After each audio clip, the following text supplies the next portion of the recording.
Hello everyone, class 10th NCERT English first flight chapter number 4 thinking about language से exercise fifth दिया गया है contracted forms यानी जिसको हम संकुचित रूप या संक्षिप्त रूप बोलते हैं यानी छोटा रूप बोलते हैं दिया गया है when we speak we use contracted forms और short forms such as these जब हम बोलते हैं तो हम संकुचित रूप या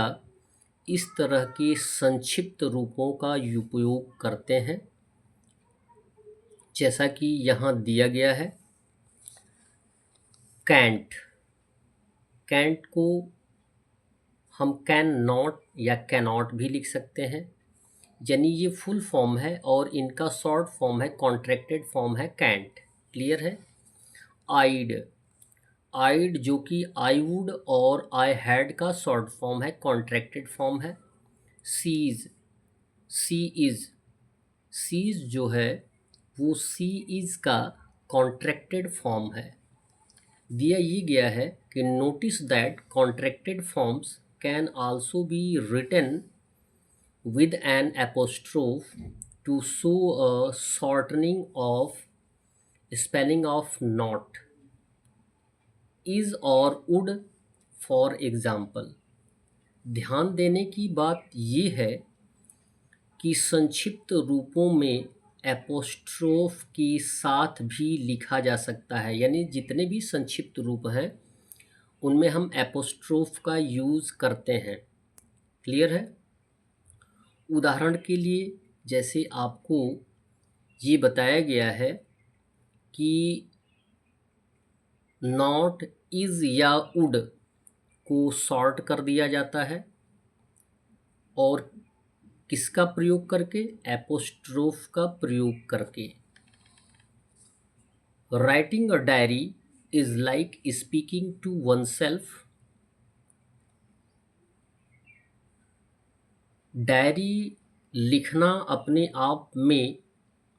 अपने आप से बात करना ही होता है जो हम अपने मनः पटल पे विचार करते हैं या जो हमारे मनः पटल पे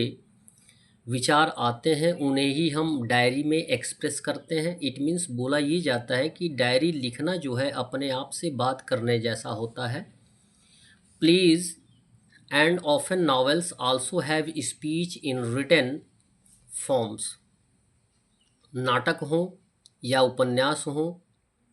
नाटकों और अक्सर उपन्यासों में भी लिखित रूप में भाषण होता है ये आप जानते ही हैं जो लिखा गया होता है रिटन होता है so we usually come across contracted forms in diaries plays and novels जैसा कि हमें ये प्रायः दिखाई देता है आमतौर पर दिखाई देता है कि डायरी नाटकों और उपन्यासों में शॉर्ट फॉर्म का प्रयोग मिलता है Make a list of the contracted forms in the text. पाठ में जितने भी संकुचित रूप दिए गए हैं उनकी एक सूची बनानी है rewrite them as full forms of two words और इन्हें दो शब्दों के पूर्ण रूप के रूप में भी हमें लिखना है एग्जाम्पल के रूप में जैसे दिया गया है आई आइव को दो शब्दों में आई हैव भी लिख सकते हैं क्लियर है दूसरे पेज पे चलते हैं जो टर्म्स दिए गए हैं दिया गया है एम यहाँ पे आइव दिया गया है जो टेक्स्ट में दिया गया आइव को दो वर्ड में दिया गया I have doesn't does not am I am won't will not don't do not can't can not that is I'd I would it's it is and didn't did not who'll who will your you are will we shall ये जो है contracted forms हैं जिनका प्रयोग text में हुआ है second term में दिया जा रहा है we have seen that some contracted forms can stand for two different full forms हमने अक्सर ये देखा है कि जितने भी कॉन्ट्रैक्टेड या शॉर्ट फॉर्म्स होते हैं, कुछ संक्षिप्त रूप के दो पार्ट होते हैं, यानी वो दो तरीके से लिखे जाते हैं। डिफरेंट फुल फॉर्म्स जैसे दिया गया है आइड। आइड को हम टू फुल फॉर्म में लिख सकते हैं, आई हैड भी लिखते हैं और आई वुड भी लिखते हैं। अब ये दिया गया है कि find in the text the contracted forms that stands for different full forms. अब टेक्स्ट से कुछ ऐसे कॉन्ट्रैक्टेड फॉर्म फाइंड आउट करने हैं,